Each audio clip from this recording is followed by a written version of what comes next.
Bonjour et bienvenue dans ce cours sur les transformations en chimie organique, dans lequel nous allons d'abord classer ces transformations en catégories différentes et ensuite nous allons essayer de comprendre microscopiquement ce qui se passe. Avant de commencer ce cours, nous allons regarder une réaction chimique ici, qui est la synthèse de l'aspirine, pour vous présenter ce qu'on appelle le produit d'intérêt et le réactif d'intérêt. Alors d'abord le produit d'intérêt c'est celui qu'on veut fabriquer, donc ici c'est l'aspirine. Et le réactif d'intérêt, c'est simplement un des réactifs qui a la structure la plus proche du produit d'intérêt. Donc c'est la structure qui va être modifiée pour arriver au produit d'intérêt. Alors voyons maintenant un premier classement de transformation en catégories différentes. Voici un alcane qui se transforme de deux façons différentes. Cet alcane a une chaîne carbonée qui est comme ceci, vous voyez, qui est marquée en rouge. Alors on voit que dans la première transformation ici, cette chaîne carbonée est modifiée. C'est-à-dire que vous voyez, ici on a coupé la molécule en deux. Donc ce premier type de transformation s'appelle une modification de chaîne. On a coupé la chaîne carbonée, on l'a transformée. Deuxième transformation, ici on n'a pas du tout touché à la chaîne carbonée, on a juste rajouté un OH. Et donc ici, on appelle cette transformation une modification de groupe caractéristique. La chaîne carbonée n'est pas touchée, mais le groupe caractéristique est modifié. Alors, autre type de transformation, voici une réaction chimique. Qu'est-ce qui s'est passé? On a deux molécules qui se sont associées pour en faire une seule. En effet, les deux hydrogènes qui faisaient partie de cette molécule-là se retrouvent en fait dans le produit final, ici, accroché à la première molécule. Donc, ce premier type de réaction s'appelle une addition. En fait, deux molécules n'en font plus qu'une seule. Il existe la réaction inverse, une molécule va se scinder en deux. Alors vous voyez ici, les H2O qui sont produits viennent de la première molécule, et ce type de réaction s'appelle une élimination. Et enfin, troisième type de transformation, ce qu'on appelle une substitution. En fait, une partie d'une molécule va être substituée avec une autre partie d'une autre molécule. Ici, c'est les OH et le Cl qui vont changer de place, et on va avoir le Cl qui va venir ici, et le OH de l'autre côté. Donc ceci s'appelle une substitution. Donc trois catégories de transformation: addition, élimination et substitution. Alors voici quatre réactions. Essayez de trouver si c'est une addition, une élimination ou une substitution. Faites pause si vous voulez du temps. Voici la correction. Alors la première réaction ici, on voit bien deux molécules qui s'associent pour en faire une seule, donc c'est une addition. La deuxième réaction ici, on voit bien que le OH et le Cl vont changer de place, c'est bien une substitution. Ici, une molécule se scinde en deux, c'est une élimination. Et dans la dernière réaction, eh bien, on peut présenter d'ailleurs ici le réactif d'intérêt et le produit d'intérêt de cette réaction-là.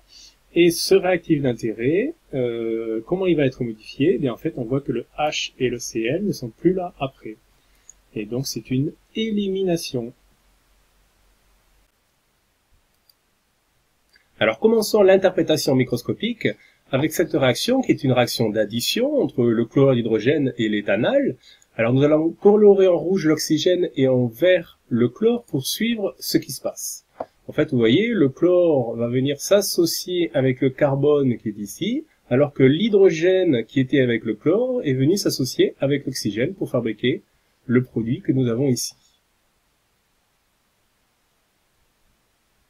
Voilà. Alors on peut écrire la même chose en formule semi-développée.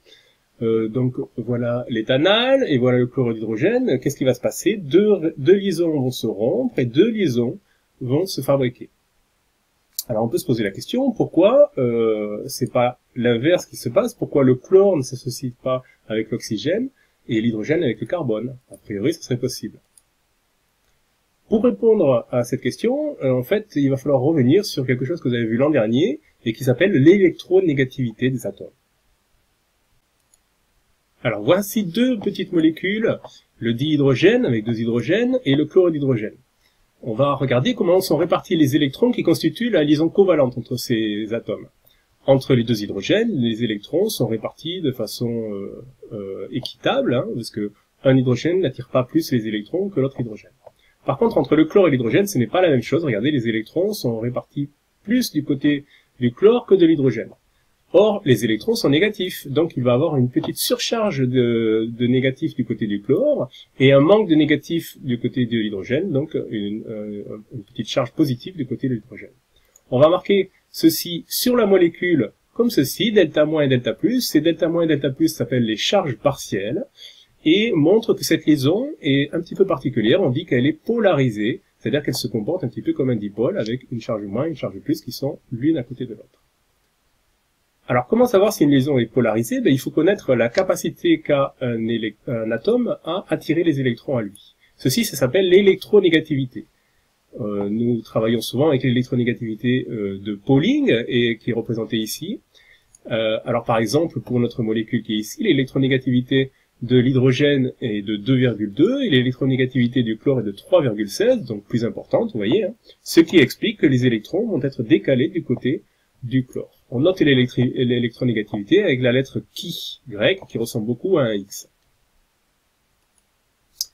Alors, si on a une différence d'électronégativité inférieure à 0,4, alors la liaison sera classique et on ne marquera pas ces différences d'électronégativité et la polarisation de la liaison, même si il y a une petite.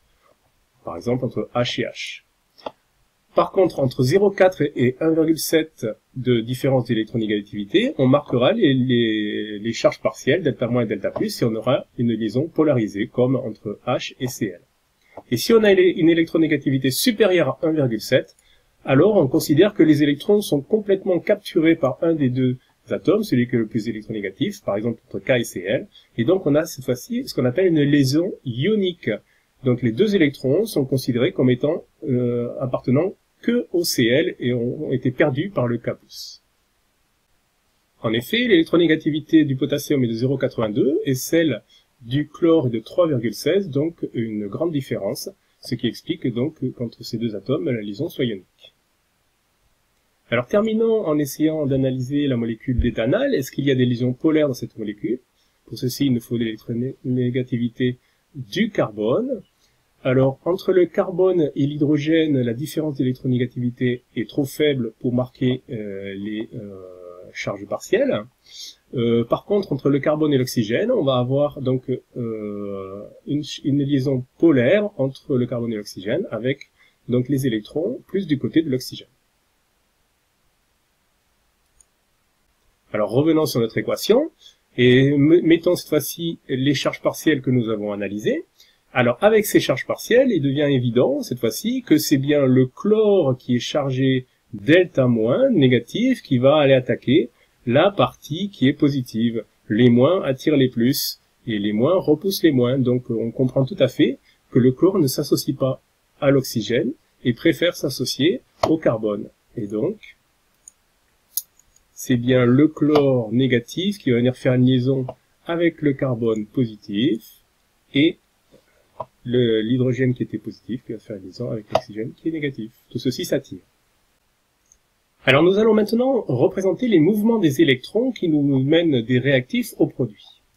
Alors, les électrons qui vont bouger, en fait, vont être, dans un premier temps, les deux électrons qui sont entre le H et le Cl, et ces deux électrons-là vont venir se lier avec le carbone pour rester ensuite et faire une liaison entre le carbone et le Cl. Donc voici comment on va noter le mouvement des électrons par une flèche, et les deux autres électrons qui vont bouger, c'est par exemple ceux-ci, entre le C et le O, et qui vont venir se lier, eux, avec le H, pour faire la liaison entre le O et le H. Donc, pour représenter ce qui se passe dans une réaction chimique, on va noter les mouvements des doublés d'électrons par des flèches comme ceci. Alors ces flèches sont toujours dans le sens du mouvement des électrons, c'est-à-dire d'un site donneur d'électrons vers un site accepteur d'électrons. Alors, qu'est-ce que c'est qu'un site donneur d'électrons et qu'un site accepteur d'électrons? Les sites donneurs d'électrons, c'est les endroits où il y a beaucoup d'électrons dans la molécule. Par exemple, un atome porteur de doublés non liants, comme l'oxygène ici, il a des doublés non liants. Des atomes porteurs de charges négatives, partielles ou pas. Et des liaisons multiples. Dans une liaison multiple, on a beaucoup d'électrons, donc certains peuvent être donnés à d'autres pour faire d'autres liaisons. Et des sites accepteurs d'électrons, par exemple, les sites qui ont des charges positives, partielles ou pas. Alors on va essayer de représenter ce qui se passe dans cette réaction-là. Pour ceci, nous avons besoin des électronégativités. Alors ces électronégativités nous montrent que le brome est beaucoup plus électronégatif que le carbone. Donc on va faire apparaître les charges partielles. Et il est intéressant de représenter le OH- en Lewis comme ceci. Alors là, on se rend compte que l'oxygène est un site donneur d'électrons. Il y a plein d'électrons, des doublés, la charge négative. Donc qu'est-ce qui va se passer? Eh bien en fait, un doublé d'électrons de l'oxygène va venir se lier ici sur le carbone qui est un site accepteur d'électrons. Et donc, la liaison entre le carbone et le brome va se rompre. Et ces deux électrons-là, ce doublé d'électrons, va venir se lier au brome, être capturé par le brome, ce qui va fabriquer un ion Br-, comme ceci.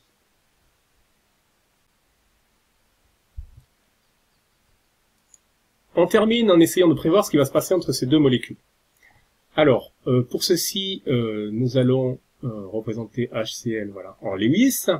Et en regardant les électronégativités, on a déjà fait l'analyse, on sait qu'il y a un delta- sur le Cl et un delta+ sur H.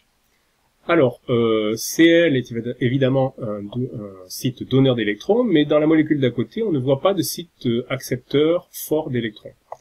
Par contre, H+ est un site accepteur d'électrons, et nous avons ici un site donneur d'électrons. Donc ce qui est possible, c'est que un des doublés vienne faire une liaison avec le H. Or, le H ne peut faire qu'une liaison, donc dans ce cas-là, la liaison entre H et Cl va se rompre, et les deux électrons vont être capturés par le Cl. Et donc on va avoir quelque chose comme ceci.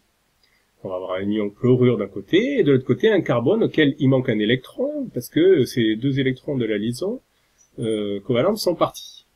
Et donc on a un carbone positif, on appelle ceci un carbocation.